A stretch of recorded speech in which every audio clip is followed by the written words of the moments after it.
Globალური ბიზნეს ამბებიც მოვიკითხოთ და დავიწყოთ გამაგრილებელი სასმელების და კვების ინდუსტრიის ერთ-ერთ ამერიკულ გიგანტზე PepsiCo-ი, რომელმაც მეორე კვარტალის შემოსავლები გამოქვეყნა და მეორე კვარტალის შემოსავლები Wall Street-ის ანალიტიკოსების მოლოდინებს აჭარბებს, რაც რა თქმა უნდა, კარგია როგორც კომპანიისთვის, ასევე ზოგადად ბაზრისთვის და ეს ზოგადად განაპირობა იმან, რომ უშაქრო სასმელებზე და ასევე პროტეინით დიდარ პროდუქტებზე გაზრდილი არის მოთხოვნა და PepsiCo ამ მიმართულებით ერთ-ერთი უმსხვილესი მწარმოებელი და მიმწოდებელია ბაზრისთვის.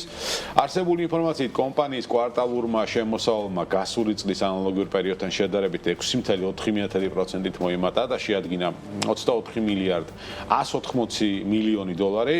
ანალიტიკოსები ვარაუდობდნენ 23 მილიარდ 950 მილიონ დოლარს. მნიშვნელოვანია ითქვას, რომ კომპანიის კვარტალურმა სუფთა მოგებამ თითო აქციაზე შეადგინა 2.2 დოლარი და მოლოდინი იყო 2.12 დოლარისა, ანუ საკმაოდ კარგი ზრდა აქვს PepsiCo-ს მეორე კვარტლის მონაცემებით. ამასთან კომპანიამ მიმდინარე ფისკალური წლის პროგნოზები დატოვა უცვლელი, რაც რა თქმა უნდა კარგია ინვესტორებისთვის მოლოდინების ნაწილში და PepsiCo-ს ხელმძღვანელობა 2026 წელს ორგანული შემოსავლის 2-დან 4%-მდე ზრდას ელოდება, ხოლო ძირითადი მოგება თითო აქციაზე მუდმივ სავალუტო კურსში 4-დან 6%-მდე დიაპაზონში უნდა გაიზარდოს. ფინანსური დირექტორმაც გააკეთა განცხადება და მიმდინარე წლის მეორე ნახევარში საწარმოო ხარჯების ინფლაცია მოსაოდნელი თქვა მან, თუმცა გასულ წელს განახდილი ტარიფების დაბრუნება და პროდუქტიულობის დაზოგვა ამ დარტყმას შეამსუბუქებსო, ანუ სავარაუდოდ პროდუქციის ფასების გაძვირებას PepsiCo მიმდინარე წელს არ გეგმავს. რაც შეეხება რეაქციას აპონო ბირჟაზე, ფინანსური შედეგების გასაჯაროების ფონზე PepsiCo-ს აქციების შეფასება 5% შემცირდა და ესეც არ ახალია, რა თქმა უნდა, ჩვენთვის მიუხედავად იმისა, რომ შემოსავალები იყო გაზრდილი, პროგნოზი არა, მეტი უნდათ არა, პროგნოზი წლის ბოლომდე უცვლელი დარჩა. თუ გაზრდილენ ამ პროგნოზს, ამ შემთხვევაში ალბათ რეაქცია ინვესტორებიც იხელებდნენ. დადებითი იქნებოდა 5%-იანი შემცირება მივიღეთ, თუმცა სავარაუდოა, რომ ეს 5%-იანი შემცირება უახლოეს პერიოდში ამოიფსოს, აკარწყდეს, არ რეალიზდეს, ასე ვთქვათ და შემდეგ ზრდა განაგზოს PepsiCo-ს აქციების ღირებულებამ, მით უმეტეს შემოსავლები და მოგების მაჩვენებელი იზრდება და ამას არაფერი სავარაუდოდ არ დაუდგება წინ. ვისაუბრეთ კიდევ ერთ საინტერესო კომპანიაზე, ეს არის Meta, რომელიც ინვესტიციებს მარჟვნივ და მარცხნივ ახორციელებს, არ ჩერდება Zuckerberg-ის კომპანია, ხარჯავს და ხარჯავს ფულს და ამჯერად ახალ გიგავატიანი სიმძლავრის მქონე მონაცემთა ცენტრს აშენებს უკვე კანადაში. 9 მილიარდი არის მისი საინვესტიციო ღირებულება, უფრო მეტიც კი. და მისი დანიშნულება იქნება, რა თქმა უნდა, AI-ის გამოყვება და Meta-ს გაძლიერება, როგორც hyperscaler-ის, ანუ მონაცემების დამმუშავებელი გიგანტური კომპანიის. ეს ამბავი ერთით კარგია და მეორეთით ცუდია. კარგი არის იმითი, რომ ეს ადასტურებს, რომ არანაირი ბუშტი არ არსებობს და ძალიან კარგად ხვდებიან ეს კომპანიები ფულს რაშიც ხარჯავენ. მაგრამ ცუდი არის იმითი, რომ ინვესტორებს კიდევ უფრო მეტი კითხვა უჩნდებათ იმას დაკავშირებით, თუ საჩანდაბაშმია რამდენი ფული ამ კომპანიებს და როდის იქნება ამონაგების წერის დრო. მაგრამ როგორც ეს ტექ კომპანიები ამბობენ, ამონაგები ჯერ არ იქნება და არც უნდა იკითხონ საერთოდ ეს ინვესტორებმა, მომდენო ალბათ 1-5 წელიწადი მაინც, სანამ არ აშენდება ის ყველაფერი, რაც საჭიროა. ხო, ესე ამშვიდებენ ინვესტორებს, არ იკითხოთ 5 წელი ფულს უკან ვერ მიიღებთ. დაახლოებით ასეთი არის განწყობა და ვითარება. ეს დატა ცენტრი რეალურად ჰიპერმძლავრია და ის კანადაში მით აშენდება, რომ კანადაში ცივა. და ერთი კარგი არგუმენტი ეგ არის, ცივა. -50-ია იქ. ცივა და კარგია. როცა ცივა იქ დატა ცენტრი ნაკლებ ენერგიას მოიხმარს და თავად ეს დატა ცენტრი იმდენად მძლავრია, რომ ის მოიხმარს დაახლოებით იმდენ ელექტროენერგიას, რამდენსაც 800,000 ოჯახი.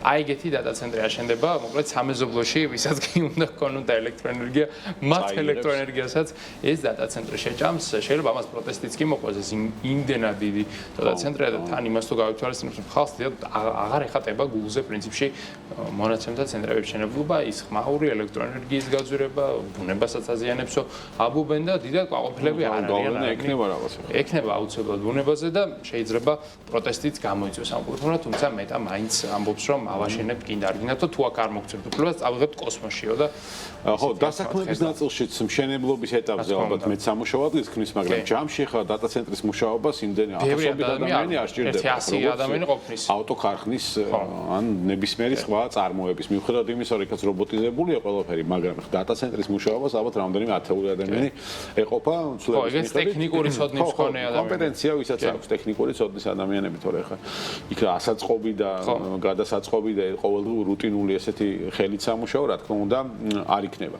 გადავინაცვლოთ ჩინეთში და ვისაუბროთ DeepSeek-ზე, მოკლედ მედია სააგენტო Reuters-მა გავრცელა ინფორმაცია, რომ ხელოვნური ინტელექტის წამყვანი ჩინური კომპანია DeepSeek-ი საკუთარი AI ჩიპების შექმნაზე მუშაობს, როგორც ჩანს, მას ამ გზით ამერიკულ Nvidia-სა და ჩინურ Huawei-ზე დამოკიდებულების შემცირება სურს. AI ჩიპებს ძირითადად ხელოვნური ინტელექტის მოდელების გაწვრთნისთვის იყენებენ, თუმცა საკითხთან დაახლოებული პირების ინფორმაციით ჩიპი, რომელზეც DeepSeek-ი ამ შემთხვევაში მუშაობს, პასუხების დაბრუნებაც იქნება პასუხისმგებელი. ანუ მომხმარებელთან კომუნიკაციაში შესვლაზე. საკუთარი ჩიპის ტექნოლოგიის წარმატებით შექმნის შემთხვევაში DeepSeek-ი ბიზნეს გაფართოებას და ნახევარგამტარების ბაზარზე შეცვლასაც შეძლებს, შედეგად ის ადგილობრივ ბაზარზე Huawei-ის კონკურენციას გაუწევს. ანუ რეალურად ვიღებთ როგორც Nvidia-ს კონკურენტს, თქვათ ამერიკულ მემართულებაზე რომ ვისაუბრეთ, ასევე ვიღებთ, რა ვიცი, OpenAI-ის კონკურენტს, რომელიც უკვე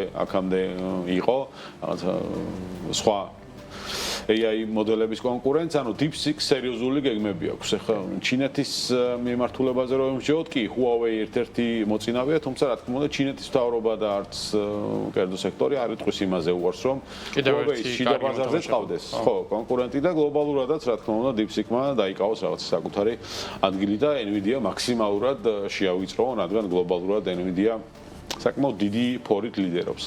DeepSeek-ის პოპულარობის ზრდა, რომ აღნიშნოთ, გასულ წელს კომპანიის მიერ ისეთი მოდელის წარდგენამ განაპირობა, რომელიც წვრთნისთვის Nvidia-ს მოძველებულ და ბიუჯეტურ ჩიპებს იყენებდა. უბრალოდ სხვა ვარიანტი არ ქონდა, თორე ხა უკეთესად გამოიყენებდა. უახლეს ჩიპებსაც გამოიყენებდა, მაგრამ ვინ აძლევს ამ უახლეს ჩიპებს? გამორიცხულია ის ლეგალურად მოხდეს ჩინურ ბაზარზე, არალეგალურად ხდებოდა, ამის გამო დააკავეს კი ბატონო ამერიკის შეერთებულ სუპერმიკროს დამფუძნებელი გაუშვეს იქ სადაც საჭიროა. ადამიანები სავარაუდოდ რაღაც გზებს ალბათ ჩინეთი პოულობს, რომ რაღაცნაირად ეს ჩიპები მათ ბაზარზე მოხდეს და მე ამ ტექნოლოგიის შესწავლის შედეგად საკუთარი AI ჩიპი შექმნან და კონკურენცია გაუწიონ Nvidia-ს, თუმცა ეს პროცესი რა თქმა უნდა მასშტაბური არ არის. DeepSeek-ის მხრიდან ჩიპების ბაზარზე შესვლის გადაწყვეტილება კომპანიის მიერ გარე კაპიტალის მოზიდვის პირველი მცდელობაც არის. Reuters-ის მიერ გასულ თვეს გავრცელებული ინფორმაციის თანახმად, კომპანია საინვესტიციო რაუნდში გეგმავს $7 მილიარდი მოზიდვას, რითაც მისი ღირებულება 52 და 59 მილიარდის ფარგლებში შეფასდა. ამ გადაწყვეტილებით DeepSeek-მა გარე ინვესტორებზე უარის თქმის მრავალწლიანი სტრატეგია შეცვალა, ხო, როგორც ჩინეთში ესე გარე ინვესტორების მოზიდვას კომპანიები როგორც წესი არ მიმართავენ, თაურობას ბლოკავს, რომც მიმართო. აზრი არ აქვს დიდად.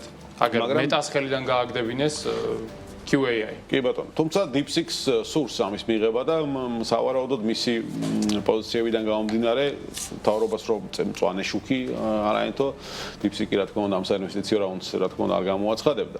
რო ვთქვათ, ამჟამად ჩინეთის ბაზარზე ნახევარგამტარების ინდუსტრიაში Huawei დომინირებს, მიუხედავად იმისა, რომ მისი მოდელები Nvidia-ს ტექნოლოგიას ჩამორჩება, ამ უკანასკნელს ჩინეთში ექსპორტერების აკრძალვა, როგორც ვახსენეთ, Huawei-ს ადგილობრივ 50 მილიარდიან ბაზარზე საკუთარი პოზიციების გამტკიცებაში დაეხმარება და DeepSeek სურს, რომ აი ამ 50 მილიარდიანი ნამცხრიდან საკუთარი ნაჭერი მოიპოვოს და მიიღოს.